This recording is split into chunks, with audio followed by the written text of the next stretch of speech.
boys and girls. Today we're going to read Junie B. Jones' Aloha, Ha-Ha, and it's by Barbara Park and illustrated by Denise Brunkus. And this book is Junie B. in Room 1, first grade friends, and this is the teacher, Mr. Scary, Junie B. Jones, Tattletale May, Herb, Lenny, Jose, Sheldon, Shirley, Lucille, Roger, Camille, and Chenille, and we know that they're twins.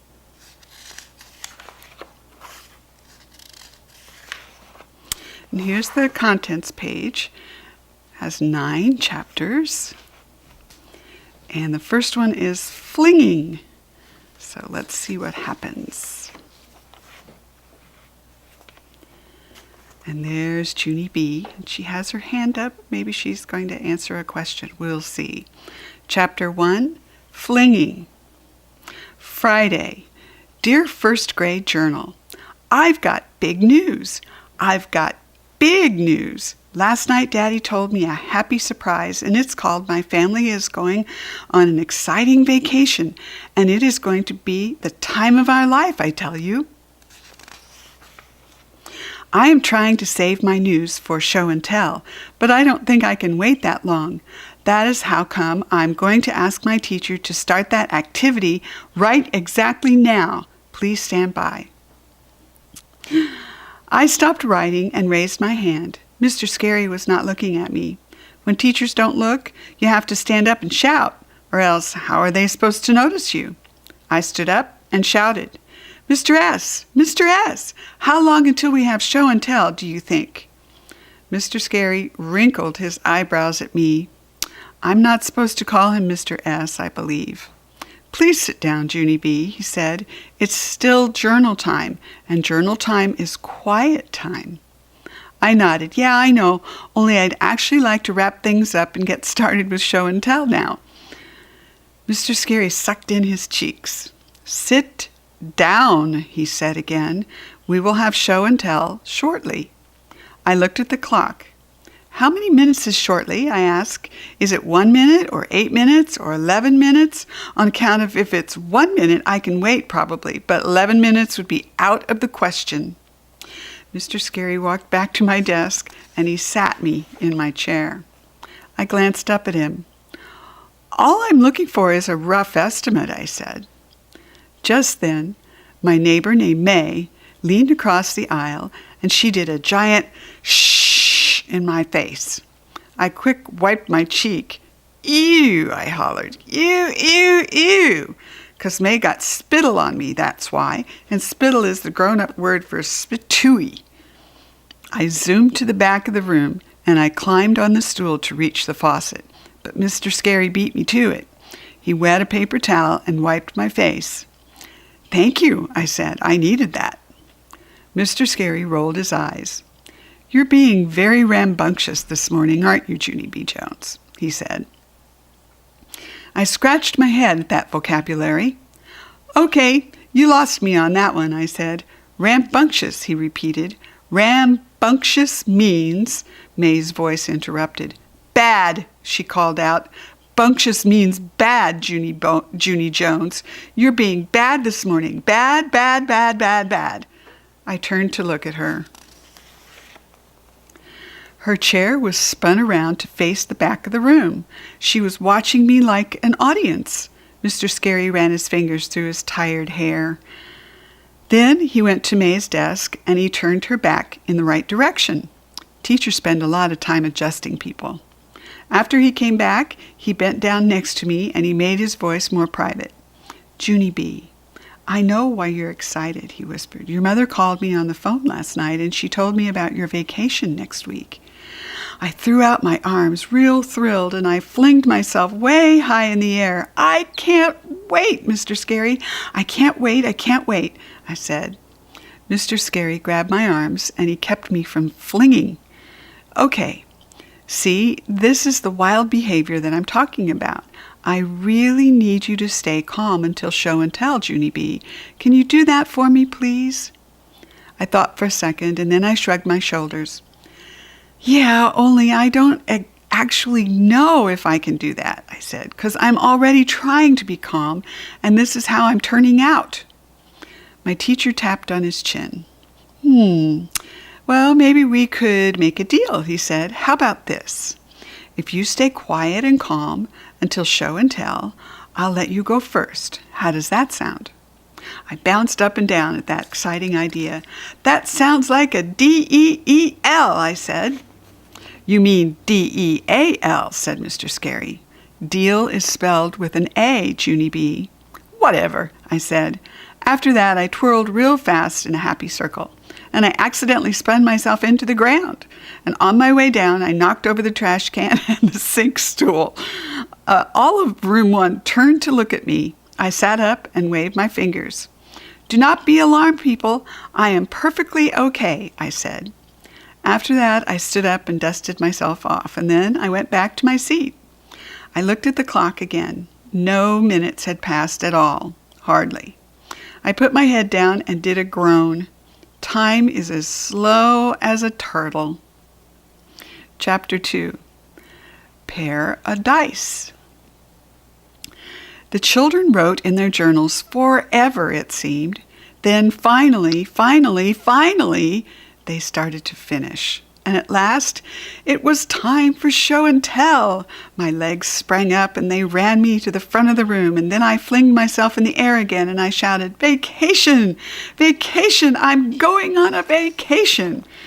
Only too bad for me, because when I came down from my fling, I lost my balance and I landed on the floor again. This time, room 1 laughed their heads off. I tapped my fingers, real annoyed. Okay, I've really got to knock off the flinging, I said to just myself. Mr. Scary quieted everyone down. Boys and girls, the reason Junie B is so excited today is that she didn't find out about her vacation until just last night. He winked at me. Tell everyone where you're going, Junie B. I took a big breath. Then the words came hollering out. Hawaii, people! I'm going to Hawaii, and I'm going this very exact Sunday. And all the children's mouths fell open, except for not Richie Lucille's. Instead, Lucille stretched her arms in the air and she did a giant yawn. Hawaii? Ho-hum, been there, done that, she said, real bored. Then she stood up and she twirled around and she sat back down again. My friend named Shirley stood up too. Well, I've never been there, she said. I can't believe it, Junie B. You're really going to Hawaii? Yes, Shirley, really, I said.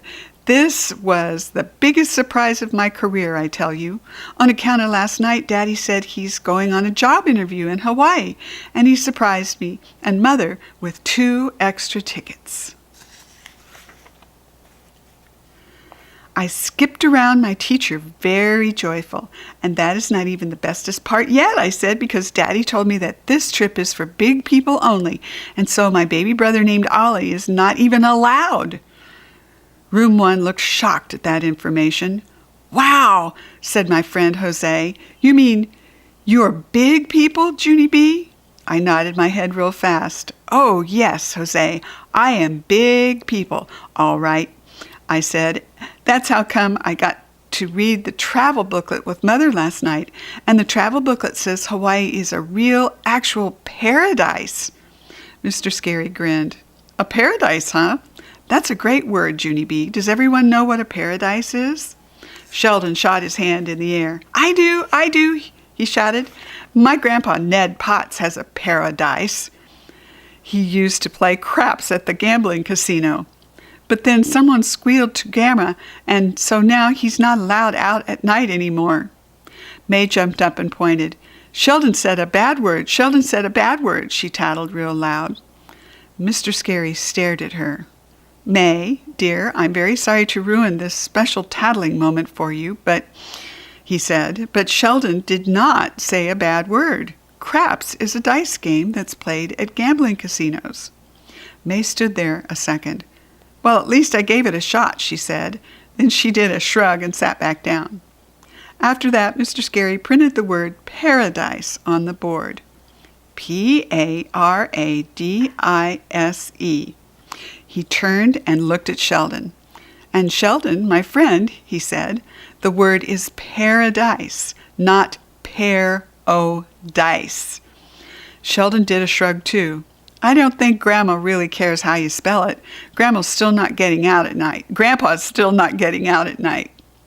Mr. Scary closed his eyes a minute, and then he went to the sink, and he got a drink of water. On his way back, he stopped at the world map on our bulletin board, and he showed room 1 where Hawaii is. Boys and girls, these Pacific Islands are the main islands that make up the state of Hawaii, he told us. He got the world globe off the shelf, and he asked me to carry it around to show the children. I stopped at each desk. Whoa, said Roger. Hawaii looks like a bunch of little dots floating in the ocean. I nodded. I know it, Roger, but my mother said the dots are bigger in person. Mr. Scary laughed. Oh, they're much bigger in person, Junie B. And they're not really floating, Roger. So don't worry, our friend Junie B won't be drifting away. May did a grump noise. Phooey, she said. I ignored that situation. Instead, I put the globe back, and I went to the front of the room again. I know other information about Hawaii, too, I said. Mother read that there are lots of flowers and birds there, plus also she read that Hawaii was formed by exploding volcanoes. I thought for a second. She read a bunch of other junk, too, but I finally got bored and turned her out. I tuned her out. Mr. Scary did a chuckle. Well, volcanoes are pretty interesting, really. When volcanoes erupt, they spew out lava. And over millions of years, lava can form land masses, he explained. As a matter of fact, there are still 2 active volcanoes in Hawaii right now. I stood there real quiet, and I let that information sink in my head. Then all of a sudden, I did a little shiver. Okay, see, I wasn't exactly aware of an eruption problem, I said. May jumped up again. Well, I'm sure glad that I'm not going to Hawaii, she hollered. Who wants to get erupted by a spewing hot volcano? Getting erupted by a spewy hot volcano would ruin your whole vacation trip. Mr. Scary sucked in his cheeks.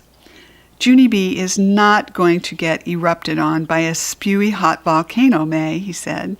There are no active volcanoes on the island where Junie B is going. May thought for a minute. Okay, fine. But let's just say that she did get erupted by a spewy hot volcano. That would definitely ruin her whole vacation trip. True or false? Mr. Scary went to the sink again. This time, he splashed water on his face, and he dried off. He put May back in her chair. I waved my hand to talk some more. Yeah, only I didn't even tell everyone the most exciting part yet, 'cause guess how I'm getting to Hawaii, people? Guess, I said. No, wait. I will give you a hint. After that, I straightened out my arms like wings and zoomed around the room 1. See me, people? See me? I'm flying. That's how I'm getting to Hawaii. I'm flying in a real, actual airplane. Lucille stood up and did another yawn. Airplane, schmairplane, she said. Tell me something I haven't done. Mr. Scary sat her down. This is going to be an amazing adventure for you, Junie B, he told me. He grinned real big. And just to be sure that you bring back lots of wonderful pictures, I bought you a little gift for your trip. He went to the closet and took out a shopping bag. I hurried and peeked inside. And wowie, wow! There was a camera in that thing. I quick pulled it out and showed the class. Look, people, look! It's the kind of camera that you get at the drugstore, I said. I am excellent at this equipment because I already used one on my class field trip in kindergarten. After that, Mr. Scary reached into his bag and pulled out another gift. And take a look at this, Junie B. This is called a photo journal, he said.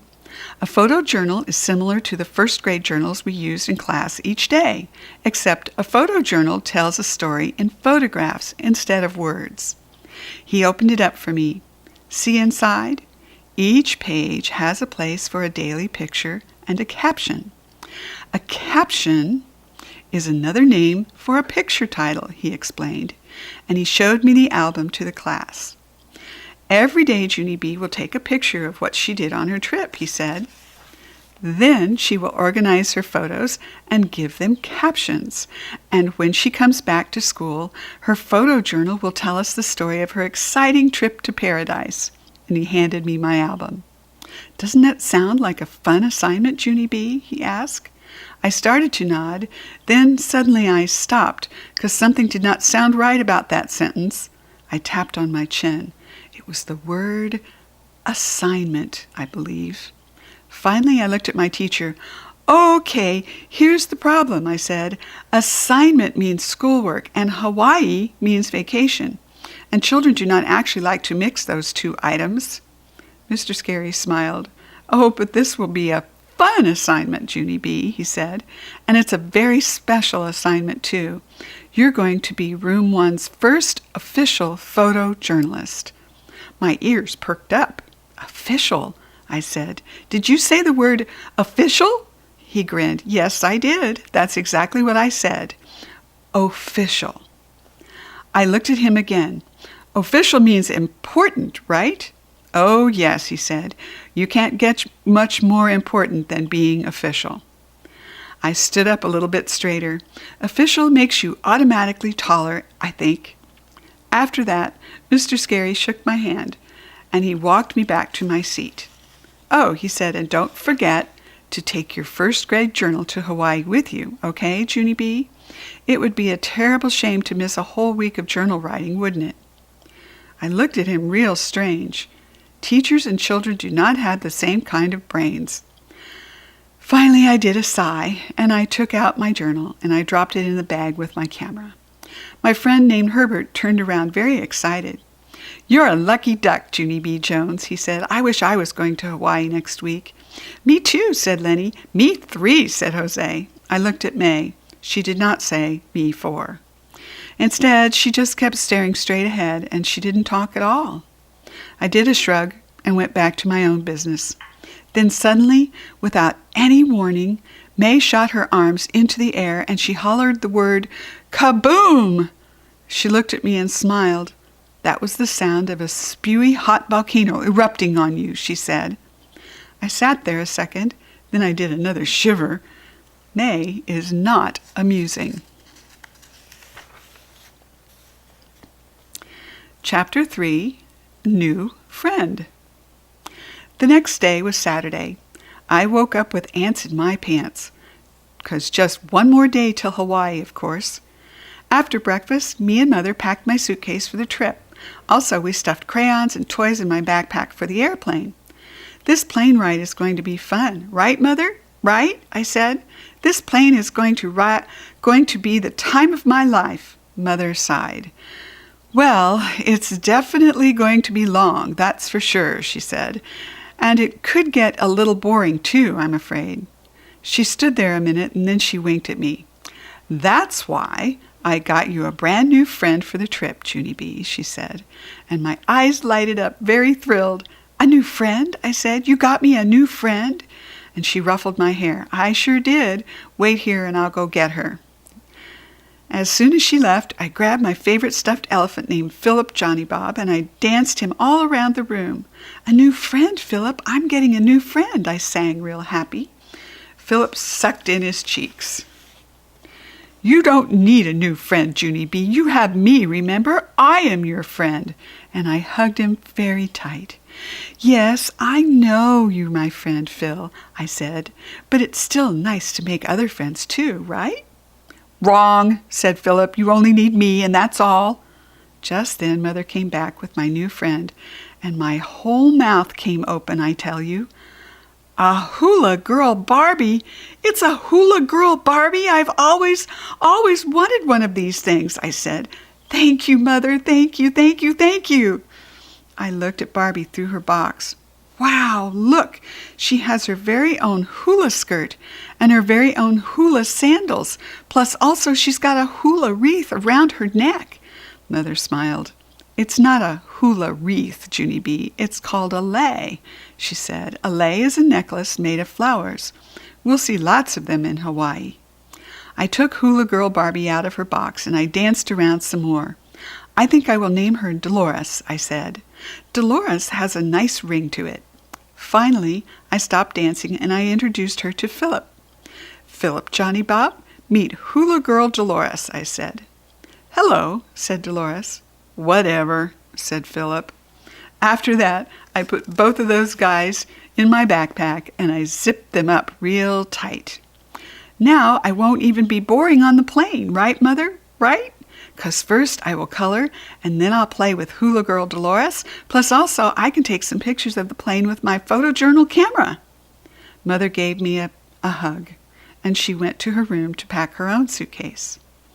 As soon as she was gone, a scuffle broke out in my backpack. I opened it to see the trouble. Philip said to please get him out of there, right exactly now, on account of Hula Girl Dolores was poking him with her pointy hard hands. I took him out and put him on my bed. "Okay, you can stay out here for one more day, Phil," I said, "but tomorrow you're going to have to ride in my backpack with Dolores, or else you won't be able to fly to Hawaii with us." Just then, chill bumps came on my arms. "Hawaii, Phil?" I whispered. "We're really, really, really going to Hawaii." And after that, I jumped off my bed, and I straightened out my arms, and I zoomed around my room like I was flying some more. The next morning, we took baby Ollie to Grandma and Grandpa Miller's house, 'cause that is where his vacation was going to be. I kissed him goodbye, and I pretended I would miss him. "Goodbye, little Ollie. I wish you could come with us," I said real sad. Everyone smiled at me. Nice fibs are okay to say, I think, only I'm not sure of the exact ruling on that. After all of us said goodbye, me and Mother and Daddy drove to the airport. And then, what do you know? We started waiting in a million jillion lines. First, we waited in the getting our car into the parking lot line, and then we waited in the shuttle bus line, and the give the man your suitcase line, and the get your boarding passes here line. And after that, there was just one more line to go. It is called the "Now we're going to look through all of your stuff with our X-ray vision" line. That line is exactly like the lines at Disneyland, except it's longer. Plus, there's no actual ride at the end. While I waited, I unzipped my backpack and I checked my toys. Philip Johnny Bob made grumpy elephant eyes at me. "Dolores keeps poking me. Tell her to stop poking me," he grouched. And he turned back to Dolores and he did a grrr. "Stay on your own side of the backpack, and I mean it," he said.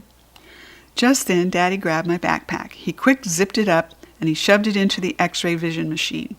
Only too bad for Philip Johnny Bob, because he wasn't exactly expecting that situation, and the machine was very dark inside. "Hey, who turned out the lights?" he shouted. "Get me out of here! Get me out of here!" And suddenly, the X-ray vision man stopped the machine. "Who said that?" he snapped. "Is someone trying to play games?" Daddy did a little smile. "Oh, exactly.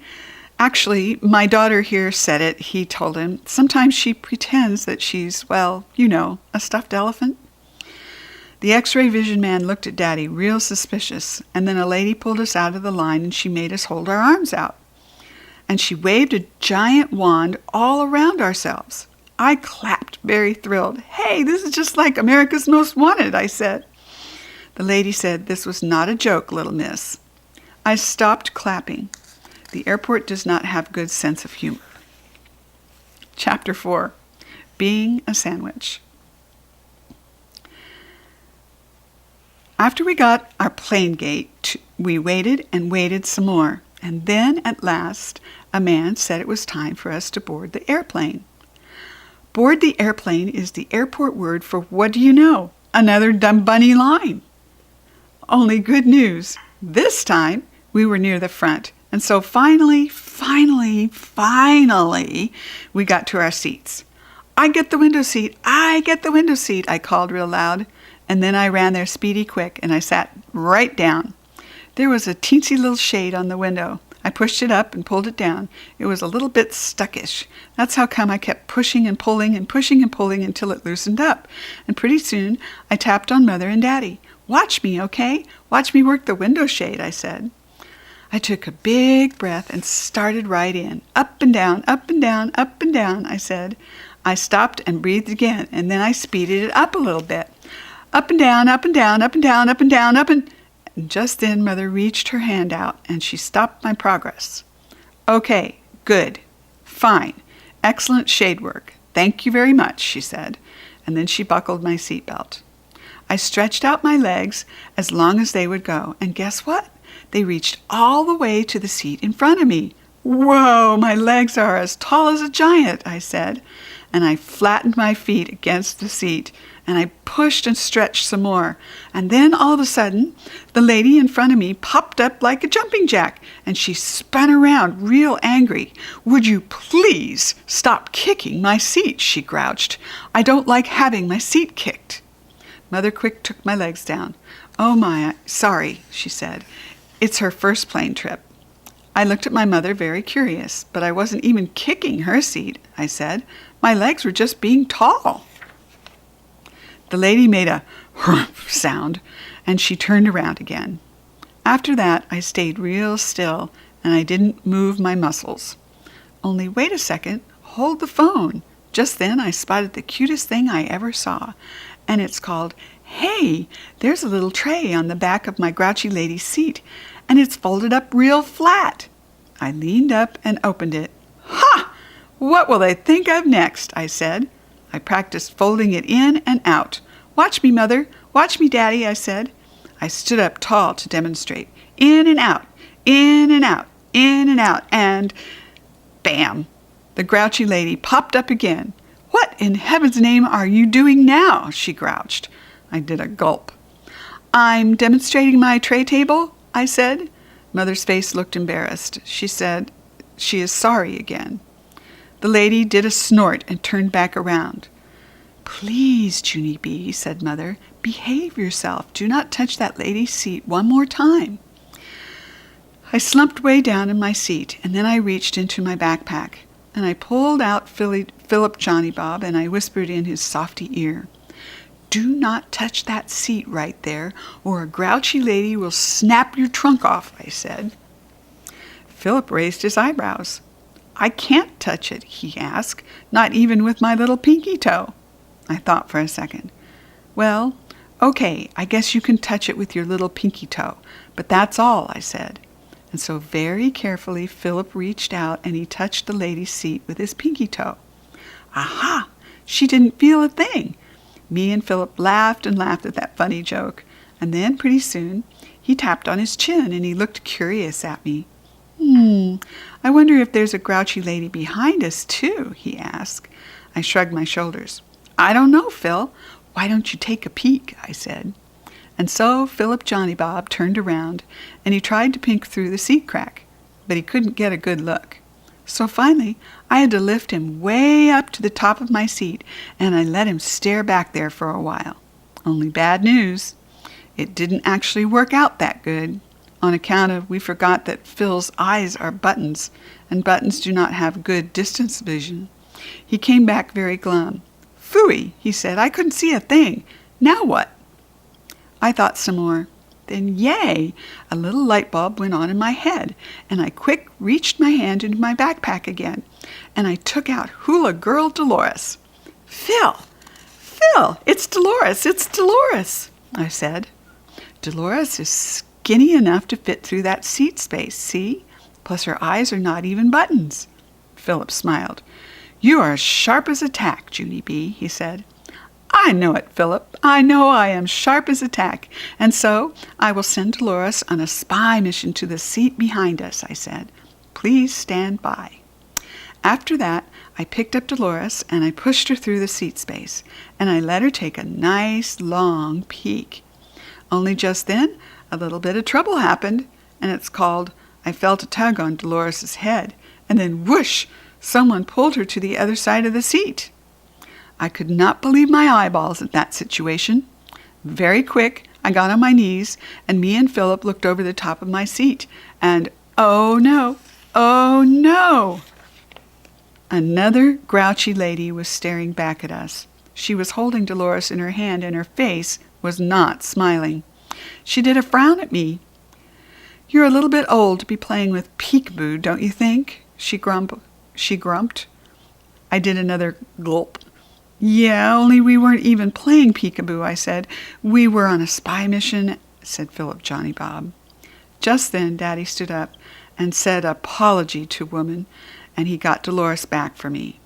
And then he sat back in my seat, and he sat me back in my seat, and he said, if I do not behave myself, we will turn this plane right around, and we won't even go to Hawaii. I looked and looked at that man. That was a bluff, I think. After that, I put Dolores away in my backpack, and me and Philip whispered to each other real secret. I can't believe it, Phil, I said. There's a grouchy lady in front of us and a grouchy lady behind us. Philip did a sigh. We're right in the middle of a grouchy lady sandwich. We slumped down in our seat, and we looked out the window. Then, whoo, at last, the pilot talked over the loudspeakers, and he said, we are next in line for takeoff. Me and Philip hugged each other real happy, and then, yippee, the engines got very loud. And the plane started to move, and we went faster and faster and faster, and we went all the way up in the sky. It was just like a magic carpet ride, I tell you. There were puffy clouds wherever I looked.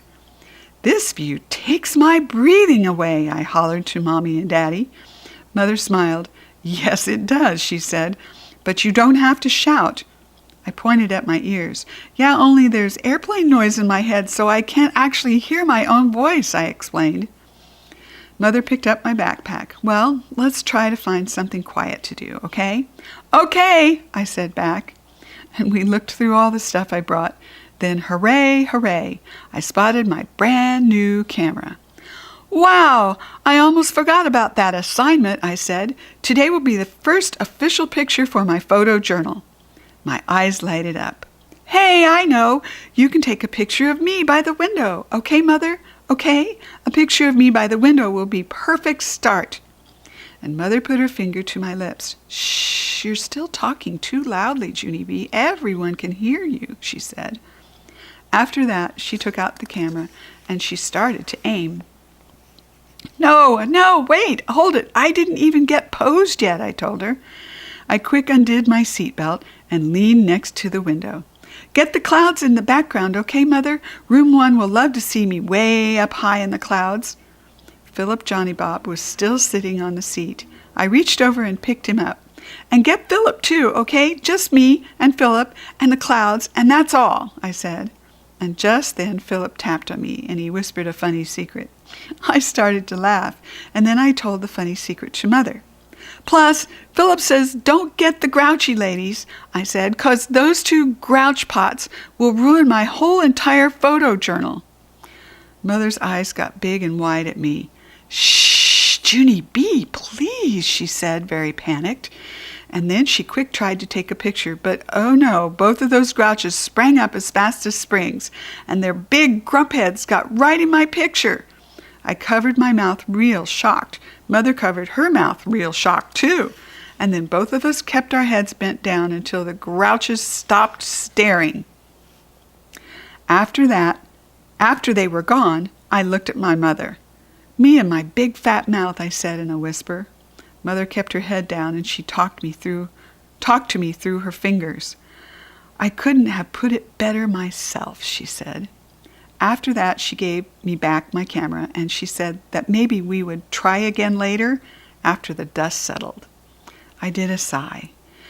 Yeah, only I can't try again later, I said, real whiny, on account I need to save the rest of the pictures for Hawaii. I slumped down very glum, and then I closed my eyes, and I thought about the stupid dumb picture caption. Day 1, grouchy ladies. Can you see them? They're each grouching from the front and the back. My photo journal was not off to a good start. Chapter 5, Tight Fit. The plane ride took forever and ever. Me and Philip Johnny Bob ran out of stuff to play with. Then finally we took a teensy little nap, and when we woke up, at last, we were at Hawaii. And wait till you hear this. As soon as we got off the plane, some Hawaii people gave us flower leis. And that is just plain friendly, I tell you. After Mother and Daddy got our suitcases, we rented a car. And we drove to a pretty hotel. A man in a uniform opened the door for us. "Aloha," he said real nice. "Alohu?" I said back. "Aloha," said the man. Aloha is the Hawaiian word for hello and goodbye. I smiled. "Hey, I like that word of aloha," I said. "It sounds like it's laughing, sort of aloha, ha ha." After that, I skipped inside the hotel, and my eyes popped right out of my head because wowie, wow, it was the most beautiful establishment I ever even saw. It had lots of colorful flowers and tall, skinny palm trees, plus outside there were 2 different kinds of water. First, there was an ocean with a real actual beach, plus also there was a swimming pool with a real actual diving board. And that is not even the end of the beauty. On account of when we went to our room, there were 2 giant beds the size of a queen. I threw out my arms real joyful. "Hawaii," I said, "you gotta love it." And then I twirled and I crashed into one of the beds and I fell on a softy carpet. It was very thick and plushy. I did a yawn and then I curled up very comfortable and I closed my eyes. Daddy came over and picked me up. Then Mother put me to bed, and I slept all the way till morning. The sun shined in my eyes. I stretched very sleepy, and I looked all around the beautiful room. Then, bingo, I remembered. I am in Hawaii, I said. I jumped out of bed, and I jiggled Mother and Daddy awake. "Aloha, ha-ha, people! Aloha, ha-ha!" I hollered. "We're in Hawaii! We're in Hawaii!" After that, I ran to the window and I looked at all the water. "Let's go to the pool! Let's go to the pool!" I hollered again. Mother and Daddy sat up and yawned, and then they looked at each other and they flopped back on their pillows again. Old people on vacation are not that fun. I did a big breath at those 2, and then I went to their bed and I jiggled them some more till they got up, and then finally they got dressed, and we went to a restaurant for breakfast. And yippee, yippee, hooray! Right after we ate, it was time for the pool. Only here is the happiest part of all. On our way to the pool, we passed a gift shop window, and I saw the cutest swim ring in the whole entire world. "Mother, Daddy, look at that swim ring. It looks exactly like a parrot. See it? See it? Isn't it cute, huh? Isn't it?" And the gift shop lady heard me being gushy, and she took the swim ring out of the window and she handed it to me. "It's the last one we have," she said. I jumped up and down, very urgent. "The last one? The last one? Can I have it, Mother? Can I have it, Daddy? Please, please, please," I said. "If you buy me this swim ring, I won't ask for one other thing, not for this whole entire trip." Mother and Daddy looked suspicious at me, 'cause that was a fib, of course. "But you don't even need a swim ring, Junie B," said Daddy. "You've learned how to swim 2 years ago." "Exactly," said Mother. "Plus, this swim ring is way too small for you, honey. It's meant for children much younger than you are." I jumped up and down some more. "But I know I can fit in this thing, Mother. I just know I can. I am thin as a noodle." And I folded my hands real begging. "Please, can I have it? Please, please, please." Daddy ran his fingers through his hair. That's a good sign, usually. Then finally, he took my parrot swim ring and he gave the gift lady some money. I hugged and hugged him very happy. "Thank you, Daddy, thank you, thank you. You are the nicest daddy in the whole entire world."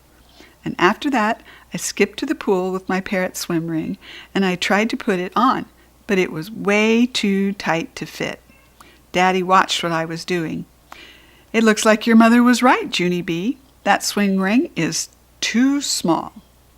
"No, it isn't, Daddy. I know I can fit into this parrot. I'm positive I can." I thought for a second, and then I walked to the edge of the pool, and I dropped my swim ring in the water, and kersplash! I jumped through the middle. And what do you know? I squeezed right in, and I clapped and clapped, real thrilled. "See, Mother, see, Daddy," I called. "I told you I could fit in this thing. I told you." I took a breath. "It's just a little bit tightish around my middle, but I think I can still breathe. Possibly." And I pushed away the edge, and I kicked to the other side. Did you see me swim over here, Mother? Are you watching me, Daddy? This parrot is speedy fast. My stomach did a wince.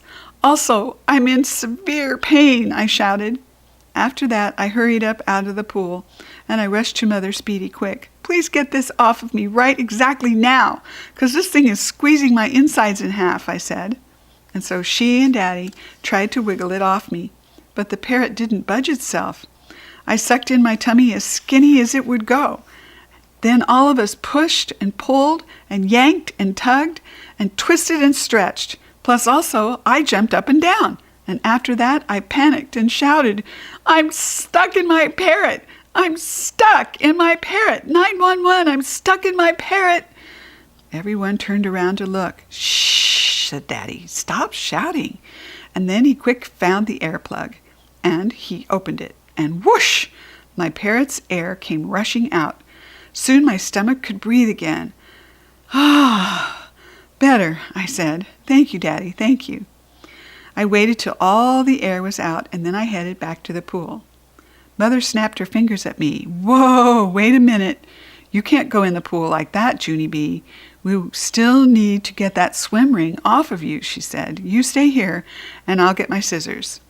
I raised up my eyebrows at that word. Scissors? I said. Yes, said Mother. I can cut that swim ring off of you in no time. I let that information sink in. Then, all of a sudden, my eyes got big and wide. No, Mother, no, I shouted. Don't cut my parrot off. Please, please, please. It doesn't even hurt anymore. I promise. I promise. Next to us, a grandpa did a frown. Plus his wife did a frown, too. For heaven's sakes, what kind of a mother would cut a little girl's parrot? She said the grandpa. I don't know, Ed, said the grandma, but it sure doesn't seem right. Mother stood there kind of frozen. Then she and Daddy picked up our pool towels, and we moved to different lounge chairs. After that, Mother sat back down again, and she said she wouldn't get the scissors. Yay, I said. Yay, yay. And then I jumped in the water, and I started to paddle. Look, Mother, look. I'm still wearing my parrot, and it's not even squeezing my stomach, I shouted. Flatso parrots are perfectly comfortable. I swam underwater to the end of the pool. This parrot is working out beautifully, I called again. And the grandma started to clap. Good for you. You showed her, didn't you? She yelled. Mother sat there a minute, and then she got up and moved our towels again. I named my parrot Squeezer. Squeezer was a flatso, but he was still fun to play with. We swam and swam the whole entire day, and when it was time to leave, I gave my camera to Mother, and I asked her to take our picture for our photojournal album. This will be a picture of my first new friend in Hawaii, I said. I held up Squeezer's flatso head, and both of us said, cheese! Only too bad for me, because just then 2 boys walked by, and they pointed and laughed at Flatso Squeezer. Duh, you're supposed to blow it up, doofus girl, said one of them. The smile went off my face. Mother snapped the picture. Click, click. Day 2. Doofus girl and Squeezer. Chapter 6. Chicken of the Ocean. Day 3. Dear First Grade Journal, my camera pictures aren't going that good. On account of first I got grouchy ladies, and then I looked like a doofus. So far, my photojournal is telling the stupidest dumb story I ever heard of. Today will be better, I hope, 'cause me and Mother and Daddy are going to snorkel. And snorkel is the grown-up word for when you swim with a giant hose in your mouth. I like that word of snorkel. I also like snortle and snarkle and snookle. Your friend, Junie B. Snorkel. I put down my pencil and I waited for Mother and Daddy to get up. Those two have lazy bones, only I'm not allowed to jiggle them awake anymore, or else Mother turns out cranky. I kept waiting, real patient, for their eyes to open. Then finally I tippy-toed next to Daddy and I blew air in his face. He opened one eyeball. I waved, very pleasant. Hello, how are you today? I asked. Look, I am all ready dressed for breakfast. Daddy closed his eyeball. I opened it up again.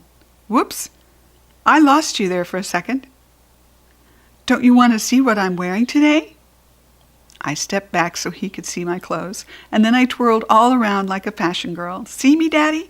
See how cute I look? I picked out an outfit to go with Squeezer's flatso parrot head. It looks very cute with these shorts, don't you think? He looks like a parrot belt, kind of. I skipped around in a circle. I'm glad that Mother didn't cut him off, I said. He wasn't even uncomfortable to sleep in. Hardly. After that, me and Squeezer climbed on the bed, and we sat on Mother's legs until she woke up. It did not actually take that long. Then, yippee, hooray! All of us went down to breakfast, and Mother said I could order pineapple and coconut pancakes, and that is just like eating dessert, I tell you. The waitress looked at me and Squeezer. She did a little chuckle. Wow, you already have your swim ring on, huh? All you have to do is blow him up, and you're all set to go. I did a frown at that comment. Yeah, only I can't actually blow him up or else he squeezes the life out of me, I said. The waitress stopped smiling. Oh, she said. Oh my. And then she took our order, and she backed away from the table real slow. After breakfast, Daddy had to go on his job interview, and so me and Mother went to the pool while we waited for him. Then, as soon as he got back, hooray, it was time to go snorkeling. After everyone was ready, we got in the car, and we drove to a special snorkel beach. That word made me laugh in the car. I said it 1,000,000 times, I think. Snorkel, I said. Snorkel, snorkel, snorkel. I'm going to snorkel. Here is a snorkel poem. I took a breath. Snorkel, snortle, snoodle, noodle, snorkel, snarkle, snorkel. Mother turned around. Please stop it, she said. She took an aspirin. Mothers do not appreciate poetry, apparently. Pretty soon, Daddy pulled into the beach parking lot, and he carried our snorkel stuff to the water. Mother helped me on with my swim fins. Swim fins look exactly like frog feet, except for they are not on an actual frog. It is hard to walk in frog feet. You have to lift your feet way high in the air like you are marching in a band, except for frogs don't march in a band usually, on account of most of them don't play an instrument. After I put on my frog feet, I put on my face mask and snorkel snout. A snorkel snout is the giant hose that you breathe with. And then Daddy took me into the water and we tightened my face mask. And ta-da! I was ready to go. I floated on top of the water and I breathed through my snorkel snout. I did very good with my breathing because I already practiced this activity in the pool, that's why. Only wowie, wow, wow, I could not believe the view. I raised up real excited. The ocean bottom is way prettier than the pool bottom, I hollered. You could see clear as a belt down there. Mother and Daddy smiled, and then Daddy said to please use my soft voice. Snorkeling is a quiet sport, Junie B., he said. We don't want to bother the other snorkelers, okay? So the word of the day is quiet. Got it? Got it, I said. The word is quiet. After that, I put on a snorkel vest to help me float, and I held onto a kickboard, and I swam with Mother and Daddy to a special snorkel spot. Frog feet help you swim speedy fast. Even if you're swimming in a flatso parrot, you can still be speedy. After we got there, I put my head in the water again, and my eyes popped out of their head. The fish were beautiful. I tell you, they were yellow ones and blue ones and orange ones and silver ones and black ones and white ones and spotted ones and striped ones. My heart pounded at the sight of them. I raised my head and pulled out my snorkel snout. Hey, this is just like swimming in the fish tank at my school, I said. Daddy quick put his fingers to his lips, and he pointed to the other snorkelers. Shh, the word of the day is quiet, remember, he said. I tried to calm my voice, only it kept on staying loud. Yeah, only I didn't know I would be this excited, I said. It's hard to control my thrill. After that, I looked at the beautiful fishes some more. I smiled and smiled inside my head. It was just like being in a fish zoo. Only just then, a little bit of trouble happened, and it's called I spotted a stick behind a rock. And then, gulp, The stick started to move and gasp. Oh no, a stick swam away. 'Cause it wasn't even a stick, that's why. It was an eel. An eel! I spotted an eel, I screamed. 911, 911, eel spotting, help, help, help. Some of the other snorkelers popped up their heads, and then Daddy popped up his head too. Shh, Junie B, shh. There's nothing to worry about, I promise. That eel is perfectly harmless. I quick ducked down again, 'cause I had to keep track of the eel, of course. Then, whoa, wait, hold the phone. Something else worse was floating my way, and it's called jellyfish. A jellyfish is coming. And that thing is as big as a barn, I tell you. After that, I quick turned around, and I kicked for the beach as hard as I could, and I didn't stop till I got there. Then I ran out of the water, and I tripped my frog feet, and I fell over in the sand, and I rested there to take a breather. Breathe, I said to my poundy heart. Breathe, breathe, breathe. Just then I heard some sloshing feet, and I opened one eye. It was Daddy. His face did not look pleasant. I waved my fingers, very nervous. Hello. How are you today? I said. I'm fine. Only I turned out to be afraid of a jellyfish, apparently. So I swam to the beach, and then I tripped on my frog feet, and now I'm resting comfortably in the sand. I thought for a second. Also, I did not care for the eel. And just then Mother came hurrying out of the water. She looked as grouchy as Daddy. I waved again. Good to see you both, I said. Daddy did a mad frown. This isn't a joking matter, young lady. You were supposed to stay with Mother and me, he said. Don't you ever pull a stunt like that again. Do you understand? And all of a sudden, my eyes got tears in them. But I didn't even mean to pull a stunt, Daddy. I just got scared, and I started to kick, and I didn't even know I would do that. My nose started to sniffle very much. Sorry, Daddy. Sorry, Mother. Sorry I got scared. Mother and Daddy looked at each other. They didn't seem as mad anymore. Mother sat down next to me. We're not mad at you for being scared, honey, she said. We're upset because you swam away from us. You should never, ever swim alone in the ocean. I sighed, very glum. I turned out to be a chicken, I said. I'm a chicken of the ocean. Mother smiled and ruffled my hair. I think you mean chicken of the sea, she teased. Then she and Dad did a chuckle, only I don't exactly know why. After that, we walked back to the car. My camera was in the back seat. Phooey, I still have to take a dumb snorkel picture for my assignment, I said. I thought today's picture would be cute, but these photos just keep getting stupider and stupider. I handed Mother the camera. Then both of us walked back to the sand to take another dumb picture. She blew a little bit of air into Squeezer to make him look a little more lively. Then I posed as good as I could, and click, click. Day 3. Hawaii is making a fool out of me. Chapter 7. Flowerhead. Day 4. Dear First Grade Journal, I am writing this page on a stupid dumb tour bus. Stupid dumb tour bus is the grown-up word for there is nothing but old people on this thing. We are going on a nature hike. A nature hike is when you look at plants and birds and scenery. I cannot think of a worse activity.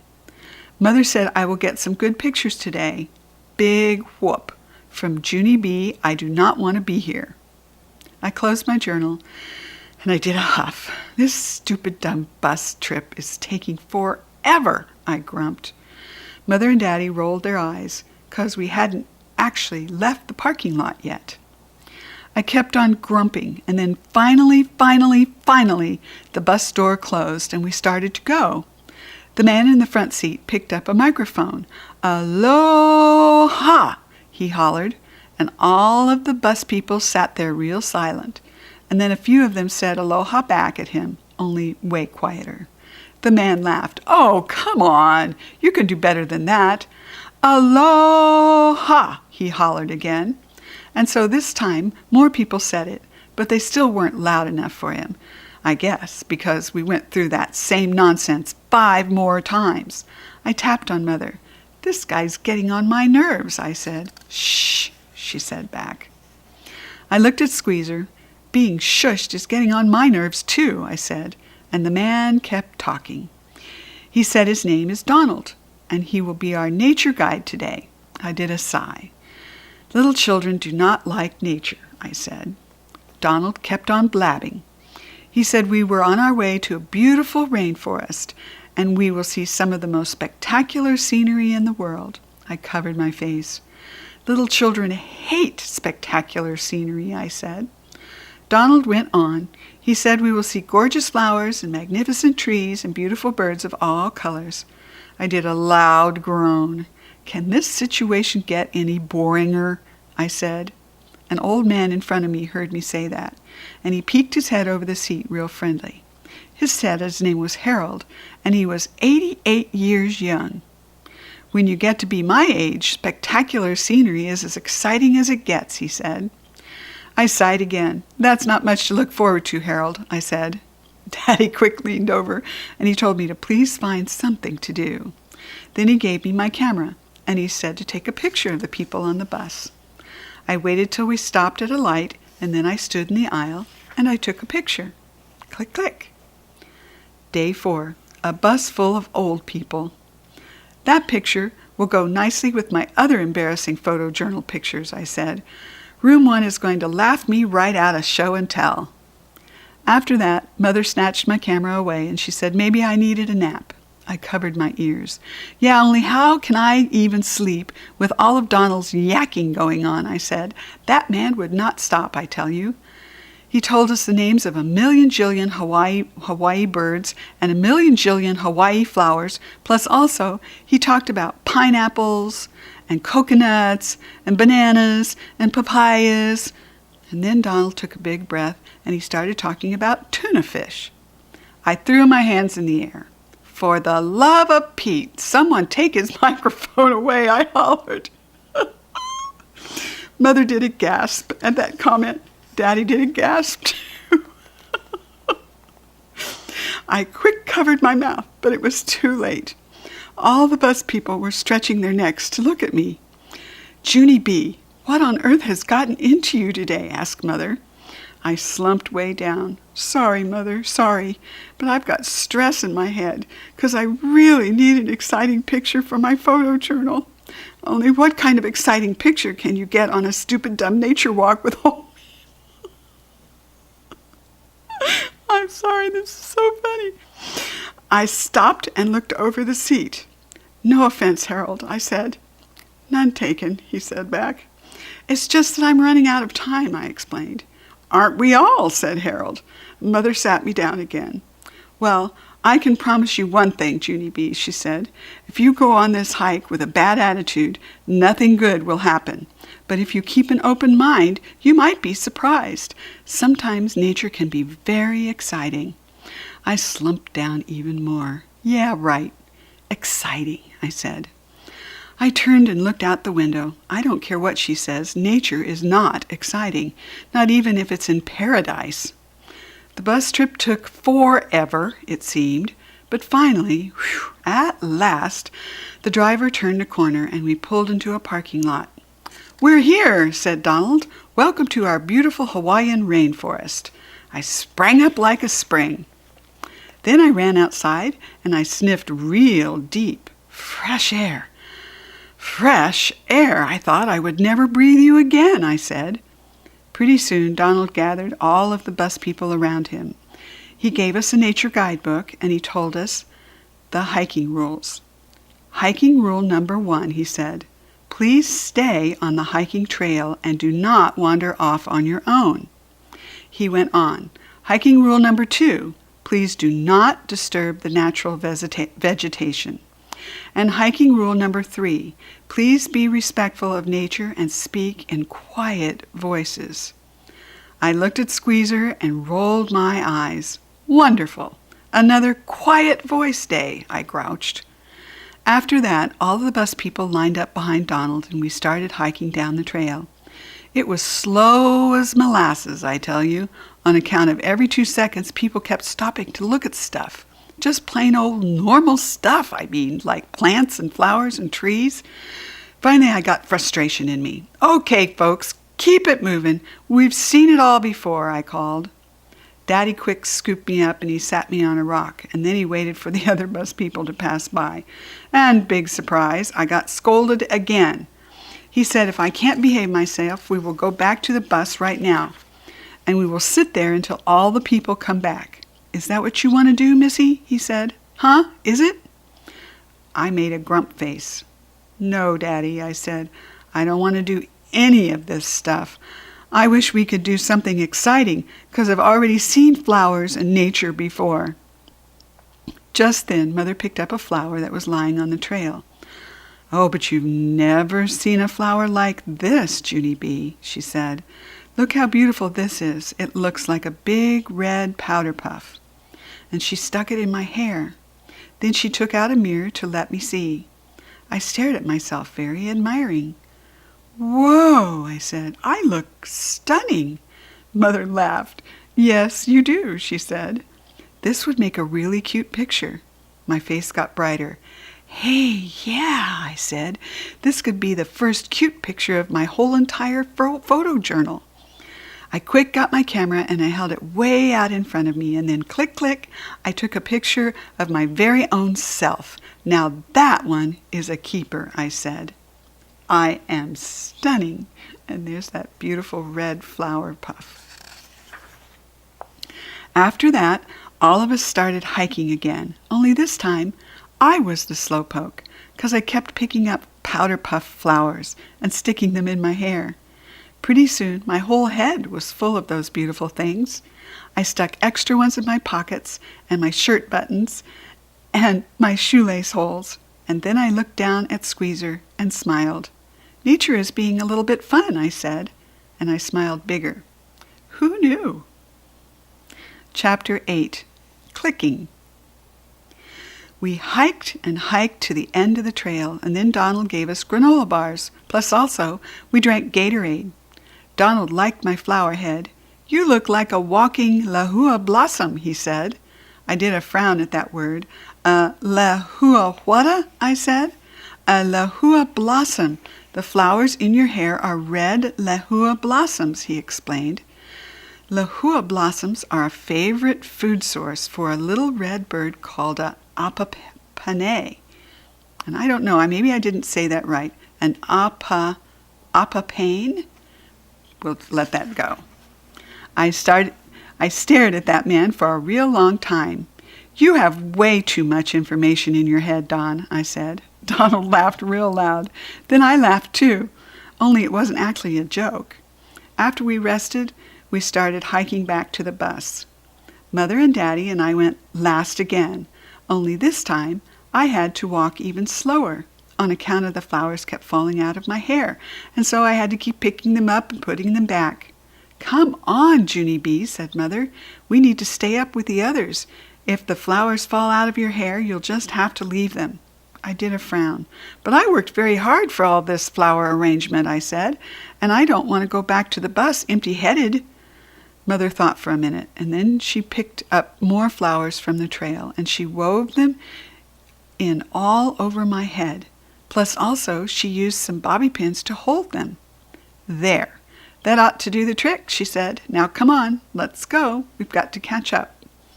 And so both of us started to run. Only too bad for me, because all of a sudden my shoe came loose, and so I quick sat down on the trail to tie it. And that is the last pleasant hiking memory I have. Whoosh! The noise zoomed by my ear. Whoosh! I did a gasp. A teensy red bird flew right at my face, and I sat there real frozen.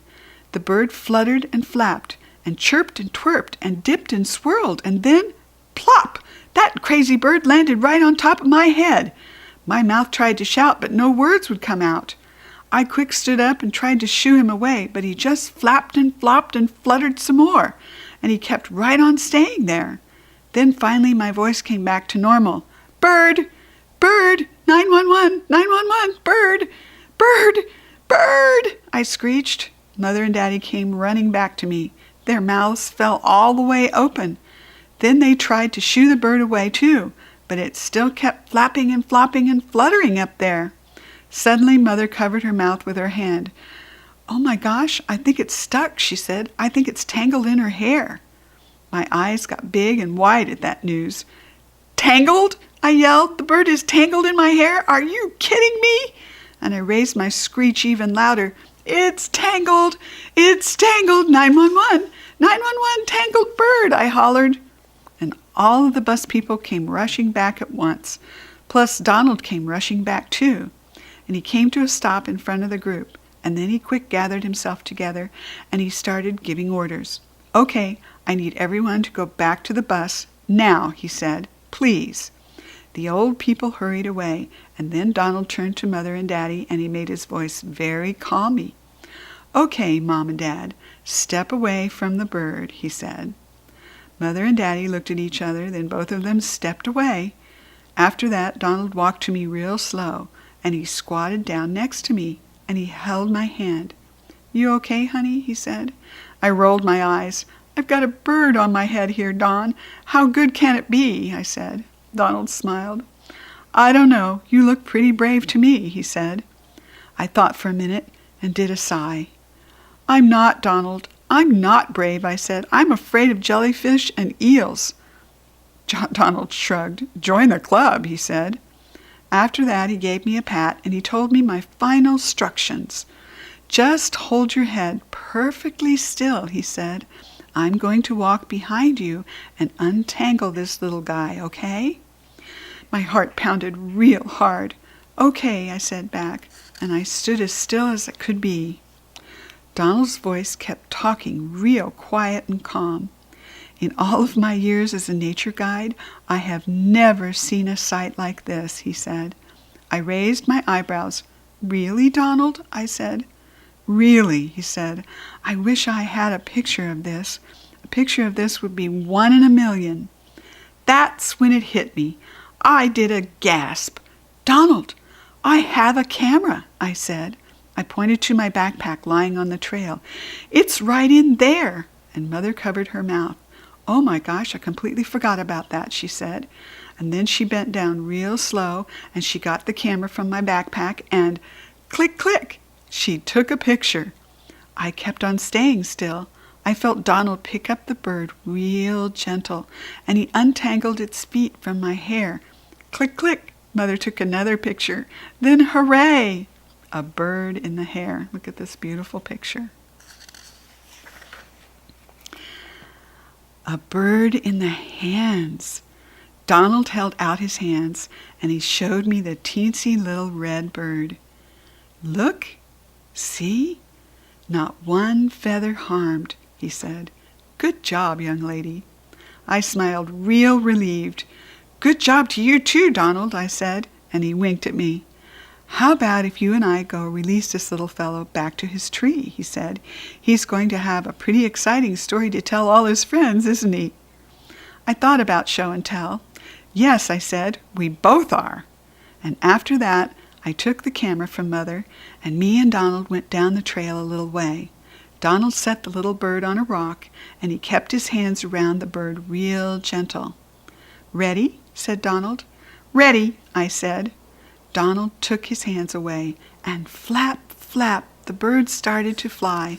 I began snapping pictures very fast. Click, click, a bird in the tree. Click, click, bye-bye, birdie. There it goes. Then, zoom, it flew away. For a second, I stood there real silent. Donald stood real silent, too. "Whoa," I finally said. "Wow," said Donald, and we looked at each other and smiled. I aimed my camera one more time. Click, click. My new friend, Don.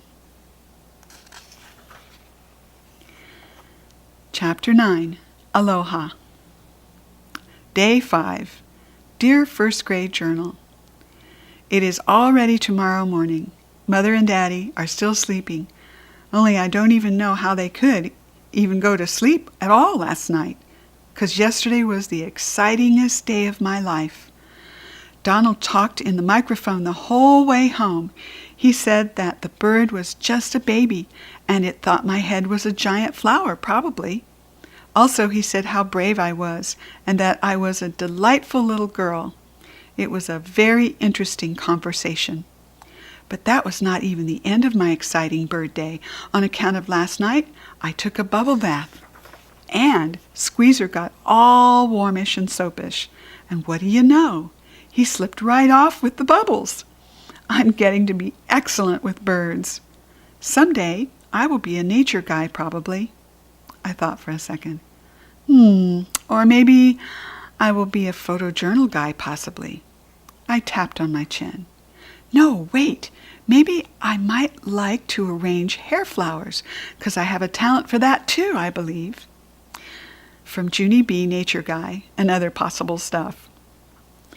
I put my pencil down and took out my photojournal, 'cause after the bus trip yesterday, we went right to the drugstore and we got my pictures developed, and they turned out beautifully, I tell you. I showed them to Philip, Johnny Bob, and Squeezer. They love them very much. Also, I tried to show them to Dolores, but she was busy getting a facial. After I finished looking at the pictures, I lined them up in my photojournal, and I printed their captions all nice and neat. I smiled as I read them. Day 1, Grouchy Ladies. Day 2, Doofus Girl and Squeezer. Day 3, Hawaii is making a fool out of me. Day 4, a bus full of old people. And then, I am stunning, a bird in the hair, a bird in the hands, a bird in the tree. Bye-bye, birdie. My new friend Don. Mr. Scary was right. A photojournal really does tell a story in pictures. And Don was right, too. My bird picture was 1 in a million. I did a sigh. 1 in a million, I whispered. You really can't beat 1 in a million. I opened up my suitcase and I packed my journal real careful. I smiled some more. Room 1's first official photojournal ever, I said, and I stood up a little straighter, 'cause feeling official made me taller again. Just then the radio went off. Today was going to be our last day in Hawaii, and so Mother and Daddy had set the alarm. I looked at the clock and grinned. There was still time for one more delicious pancake breakfast. I tiptoed over to Daddy and blew air in his face. He opened one eyeball. I waved. Aloha, ha-ha, I whispered. Daddy did a chuckle, and I kissed him on his cheek. Hawaii was the time of my life. And here are some more of the wonderful Junie B books that you can laugh yourself silly with, which I did this time. So I hope you didn't mind. I really enjoyed this book. It was very special. And nature is very special. And I hope you get outside and enjoy nature wherever you are. And until we read again, another time, bye-bye, boys and girls.